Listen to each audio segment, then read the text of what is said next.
hacemos más hincapié. Entonces, ahorita hablando del cuento, hay una cosa que a mí me impresionó mucho y quisiera de pronto empezar por ahí, y es, cada paciente tiene una historia y también una sorpresa.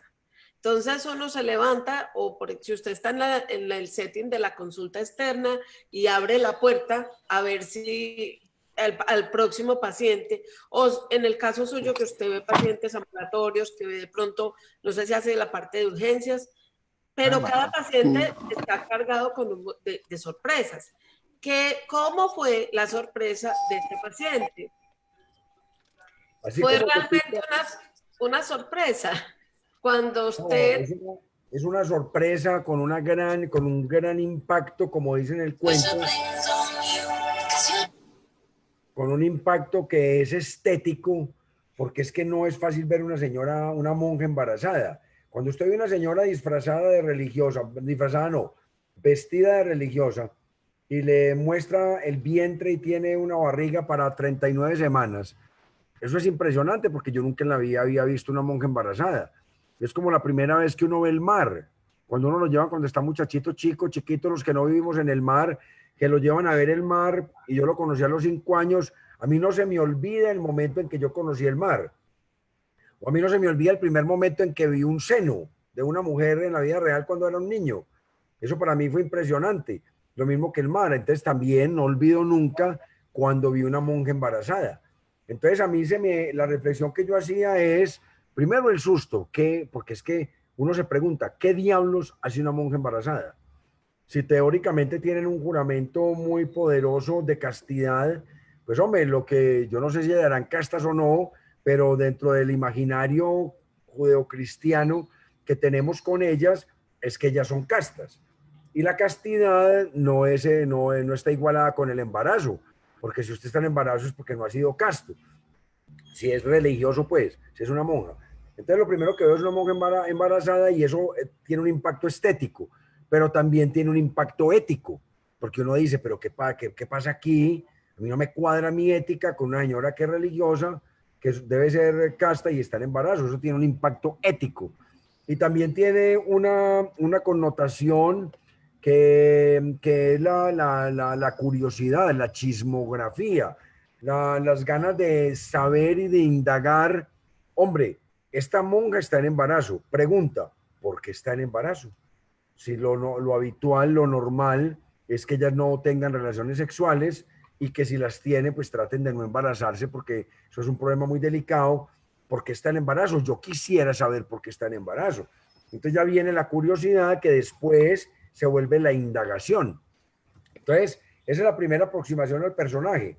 Entonces, de entrada, uno como médico sabe que tiene un problema muy serio ahí, pero como escritor sabe que tiene un reto impresionante ahí, porque es que hay toda una historia por contar. Trate de imaginar por qué esa señora llega al escondido sin hablar una sola palabra, con otra persona, una líder del pueblo que es la médica, hablando por ella, y por qué está en embarazo. Trate de imaginarse qué hay detrás de toda esa imagen de esas dos mujeres. Una médica que llama con todo el misterio del mundo, casi que obligarlo a uno a asumir como propio un problema que no es de uno, que es una cosa que no le están pagando, no le pidieron cita, simplemente le tiraron ese problema así y cójalo. Y lo otro es el escritor que quiere indagar y que quiere contar una historia interesante. Entonces, los compartimentalizamos el problema. Lo primero es tratar de ser solidario con un par de mujeres que están en problemas. Y uno muchas veces en esta profesión médica se vuelve muy solidario porque trata de resolver en los pacientes los problemas a todo mundo.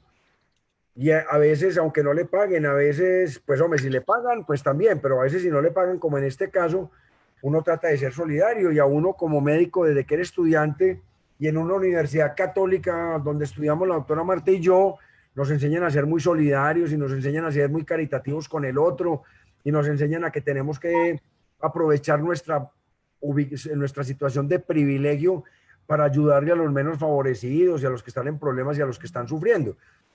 Entonces yo me metí en un problema muy serio, porque sin ser mi problema me tocó asumir un problema ajeno, porque me tocó, a mí me dijo la médica muy claro, yo no sé usted qué va a hacer, pero nos tiene que sacar de ese problema. Entonces había que meterla con mentiras, porque si la metemos como una señora embarazada en un hospital, hay que generar un registro, hay que hacer unas anotaciones en una historia, hay que declararla ante los nacimientos, hay que cobrar una cuenta, hay que hacer toda una serie de cosas oficiales normales. Entonces, ¿qué me tocó a mí? Volverme un delincuente, volver a utilizar toda esa formación mía de barrio, toda esa formación mía de muchacho de barrio, de clase media, enseñado a torear problemas y chicharrones. Entonces, ¿qué me tocó hacer a mí? Volverme un delincuente. Yo cometí, creo que alrededor de 6 o 7 delitos en ese enfoque de ese problema, porque tuve que meterme clandestinamente a una clínica, tuve que decir mentiras, tuve que robarme un certificado de nacimiento, que eso es muy delicado aquí en Colombia, yo no sé en Estados Unidos. Tuve que mentir en un documento público diciendo que tenía un tumor. Tuve que firmar, tuve que mentirle casi que tratar de seducir a una secretaria para que me diera un certificado de que tenía un tumor de tantos centímetros. Pero todo eso es de la vida real. Y yo decía, hombre, pero yo qué estoy haciendo aquí, por Dios, yo por qué estoy haciendo este tipo de bobadas. Yo debería estar tranquilo en mi casa sin ganarme un problema que no era mío, pero no, es esa caridad cristiana boba que nos meten a los médicos desde chiquitos, donde tenemos que ser héroes, donde tenemos que ser sabios, donde tenemos que ser desprendidos y donde tenemos que hacer bobadas por resolverle los problemas a la gente. A mí mi ejercicio médico me ha tocado ponerle nombres a los muchachos, ser padrino de bautismo de muchos muchachitos. Me ha tocado conseguirle plata para que los acompañantes de una persona herida puedan venir a saludarlo al hospital. Me ha tocado conseguirle hotel barato, una residencia o hasta hospedaje a gente que viene de los pueblos a acompañar una materna que no tiene quien la acompañe. Yo me he metido en todos los problemas del mundo y la mayoría de los médicos que trabajamos en Colombia nos ha tocado eso, porque es una medicina que puede ser muy avanzada desde el punto de vista científico, pero es muy primitiva desde el punto de vista humano, porque este es un país tercermundista, muy pobre, que tiene mucho conflicto social, que tiene mucha gente abandonada de toda esperanza, que tiene mucha gente sin recursos y visita y acude a sus figuras de poder, que son el médico del pueblo, que son los curas de pueblo, que son los alcaldes o los políticos o los concejales, o ya después que son los guerrilleros o los paramilitares como figuras de poder para que le ayuden a solucionar los problemas cotidianos. A uno le llegan al consultorio una señora con una infección vaginal y por una infidelidad del marido o del novio y le toca a uno resolver el problema de marido y mujer, que porque el hombre tiene una mujer por fuera y le tiran el problema a uno así. Esa es la medicina del tercer mundo. Aquí somos, además de ser científicos, somos un poquitico chamanes, somos un poquitico médicos brujos y nos toca hacer todo ese mundo de cosas. Entonces eso me pasó con esta paciente. Mi primera aproximación fue hacia la curiosidad, la segunda fue hacia el asombro, la tercera fue la preocupación para ver cómo le iba a ayudar a resolver el problema, la cuarta fue tomar la decisión de hacer rupturas. Vamos a hacer rupturas y vamos a hacer cosas que se salen de lo legal para ayudarle a esta gente, siempre teniendo en la conciencia como el linimento, como el bálsamo de saber que si estaba torciendo la ley y si estaba haciendo una cosa que no era lo más legal del mundo, pues hombre, era por una buena causa desinteresada, porque yo estaba haciendo eso por un acto de humanismo por el otro, un acto generoso por alguien que estaba sufriendo. Yo no estaba ganando ningún tipo de dinero ahí. Lo que yo no sabía era que la vida me iba a recompensar con una excelente historia. Entonces esa fue mi recompensa, coger esa historia. Ya yo después hice todo lo que dice en el cuento. Se presentaron los problemas que se plantean en el cuento cuando la hermana, que era medio psiquiátrica, que yo no sabía, la hermana de la médica se enamora del niño y no lo quería entregar, y eso generó un problema entre las dos impresionante. Y después cuando la hermana lo entrega, llega el funcionario de bienestar familiar, que es un empleado del gobierno, pero completamente corrupto, como son muchos de los funcionarios del gobierno, a pedirle más plata, más dinero por intermediación y por chantaje a la pareja que lo tenía en adopción, que se iban a quedar 8 días en Colombia y se quedaron 1 mes y medio gastando plata tratando de solucionar el problema de la adopción porque el hombre estaba pidiendo plata. Y entonces mire cómo se solucionó el problema. La médica fue donde el jefe del grupo guerrillero también rompió la ley, también fue, en vez de buscar a la policía o en vez de buscar a los estamentos del gobierno, la Contraloría, la Procuraduría, la Fiscalía o el alcalde, se fue de una vez con el jefe guerrillero. Y dijo, vea, este señor está extorsionando a esta paciente que la embarazaron sus muchachos por violarla, sin vergüenzas. Fue y lo regañó. Y me alvoró y me solucionó, doña Marta, me alvoró y me solucionó este problema. Y entonces mire que también se brincó la ley. La médica no tuvo ningún escrúpulo en de decir, hombre, tengo que romper la ley porque a esta mujer me la están vulnerando de una forma y a este niñito le están quitando sus derechos y este sinvergüenza está haciendo una extorsión. Entonces, mire que es una historia riquísima, es una historia llena de matices, llena de giros de tuerca, llena de detalles que lo vuelven y lo enriquecen y lo vuelven una gran historia. Es más, yo no sé, no contento con todas estas 200 cosas que les estoy contando que son ciertas, acudí a la ficción y le metí el final. Le metí el final con la muerte del Concorde, con el accidente del Concorde que fue real y que fue en la época, pero la única licencia que yo me di fue meter a estos suecos en ese avión, que eso yo no sé si será cierto o no, pero me pareció que un cuento tan enredado, tan lleno de matices, necesitaba un final explosivo, necesitaba un final histérico, una bomba atómica que cayera. Y a mí no se me ocurrió mejor que matarlos a todos en un avión. Y en un avión grande, no en uno chiquito, en el Concorde. Entonces, lo que estoy jugando es con todos esos elementos, es la forma como una buena historia que me propuse indagar, porque me produjo mucho asombro y mucho sufrimiento, la sometí al filtro que hace la ficción, que hace la creación del artista, del escritor, la somete al tamiz de la ficción y la puede mejorar, porque es que esa historia se merecía un final estruendoso, no un final tranquilo, un final feliz, donde todos fueron felices y el niño creció. Pues ahí podía salir una segunda parte, donde 20 años después venga y busque a su madre y vaya a la selva y a los guerrilleros y todo eso. Pero no, yo no quiero caer en una tentación de esas, yo quiero que se muera todo el mundo ahí. Entonces la metí y eso me lo han alabado y criticado. Unos dicen que es un poquitico forzado el final de meterlo en una explosión del Concorde, pero a mí me parece que es una buena forma de cerrar de manera contundente esta historia.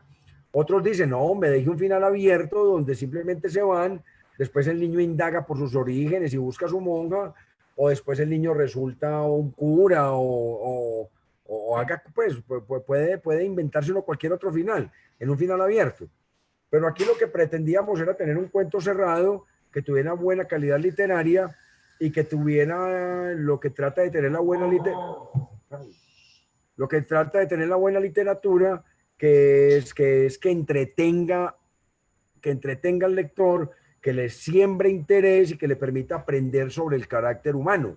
Eso es lo que pretenden la literatura y lo que pretenden las historias.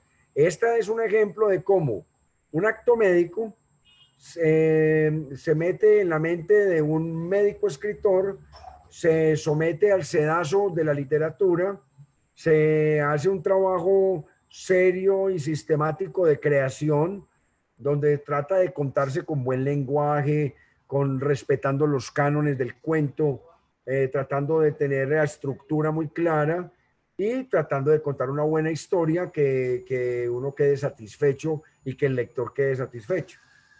Eso es más o menos lo que tengo para contarles sobre ese cuento en específico. Ese cuento, pues, doctor, cuando estábamos empezando la conversación, la primera pregunta que tuvo la profesora Burgos fue, ¿el final fue cierto? ¿O fue de ficción? Porque llama muchísimo la atención. Sin embargo, yo no sé qué más percibiste, Grisel, si querías compartir algo de tu inquietud en ese momento. Sí, me sorprendió que el final fuera y ahí le estaba preguntando a la doctora García, por casualidad, el final será real, porque fue algo contundente. O sea, después de una gama de sucesos, termina de una manera inesperada, porque no me esperaba que se montaran en el Concorde y todo desapareció, todo rastro de todo pecado, de lo que sea, desapareció. Sí, yo Así que lo que trataba de jugar es con esa metáfora, con esa energía, porque miren que en el momento en que el Concorde se está estrellando, la monja se sacude por una premonición que le interrumpe su oración, le interrumpe lo que ella estaba haciendo, le da como una tristeza interior, le da como un desasosiego que ella no sabe explicar. Nosotros como lectores sabemos que es que se está muriendo toda esa energía, que toda esa energía que estaba en el avión se está transformando, porque ella no se alcanzó a enterar de lo que había pasado con la hermana en la médica que se había enamorado, ella no se había alcanzado a enterar de que el funcionario estaba haciendo extorsión, nada de eso, ella simplemente se desprendió de su hijo, lo entregó y no volvió a saber nada de él.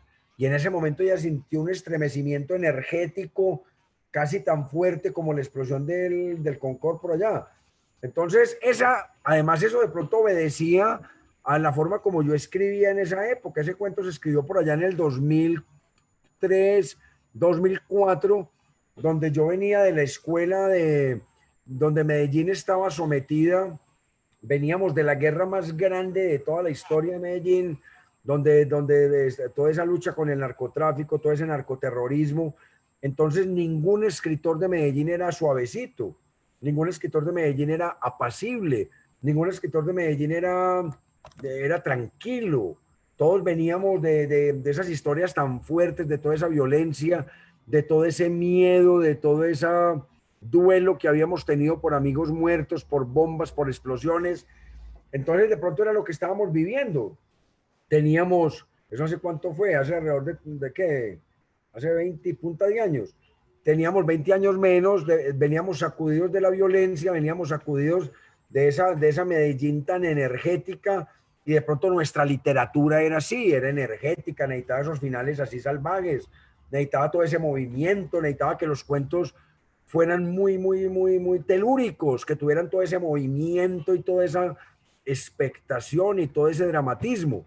Puede que ahora, a la edad que tenemos, que ya el país ha pasado, nunca se ha tranquilizado, porque este país nunca se ha tranquilizado, pero el país está mucho más tranquilo, ya no vemos bombas en los centros comerciales, ya no matan gente en las esquinas como antes, que a nosotros nos encerrábamos a las 6 de la tarde porque mataban 10 muchachos en una esquina, porque pasaban escuadrones de la muerte matando. Ahora que no estamos sometidos a eso, puede que nuestra necesidad de contar haya cambiado, su forma de expresión.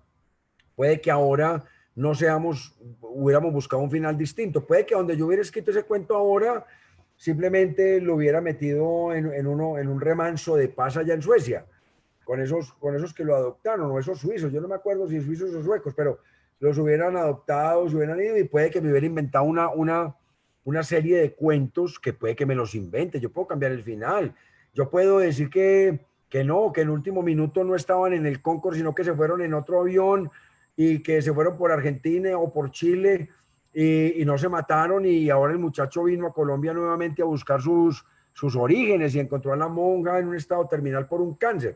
Cualquier cosa de esas puedo montar una película, porque para eso es la creación literaria, para no tener límites, para poner a volar la imaginación. Ve, y está buena la idea de hacer como un ejercicio de montar dos o tres historias Final donde venga alternativo. con una novia o con un novio, donde la criatura, que puede ser gay o no gay, venga a Colombia con su compañerito a buscar sus orígenes y encuentre que la monja podría inventarse cualquier cantidad de cosas. Está muy interesante el ejercicio. Puede que hasta lo piense. Ese es un final alternativo que sería un ejercicio muy interesante. Yo creo que usted aquí tocó un punto que a mí me parece que vale mucho la pena traer, y más ahora que tenemos tanto estudiante por aquí, es el rol desde la perspectiva de quien escribe, que es fundamental, la vivencia y cómo a uno la situación, aparte de lo que representaba en sí mismo el caso de la paciente, que era una situación supremamente compleja, atípica, inesperada, todo lo que uno quiera, pero además la situación social, el medio donde uno estaba viviendo, las vivencias, cómo impactan al individuo. Entonces, yo pensando en finales alternativos, ¿qué habría pasado en este momento, en medio de una pandemia? ¿Cuál podría ser de hecho, tal vez para que conectemos con un asunto que es, eh, ¿cómo fue, cómo, qué tanto se espera que empiece a producir? Que yo creo que tengo mis propias percepciones. ¿Qué va a pasar con todo esto que nos está ocurriendo y la vocación y el impacto en nuestra creatividad literaria? ¿Qué ha pasado en el caso suyo, doctor? En el caso mío pasó una cosa muy interesante porque en la primera semana de la pandemia recibí la invitación de un escritor que tiene una revista que se llama Ficción, la revista. Entonces me invitó como escritor, no como médico, sino como escritor, y me dijo, hombre, ¿por qué no escribimos cuentos que tengan que ver con este encierro? Porque la primera semana, los primeros 15 días en todo el mundo fue un cambio de paradigma total para todo el mundo, porque estábamos encerrados en las casas, primera vez en la vida que uno había estado encerrado. Nosotros aquí en Colombia, cada 8 días vamos a la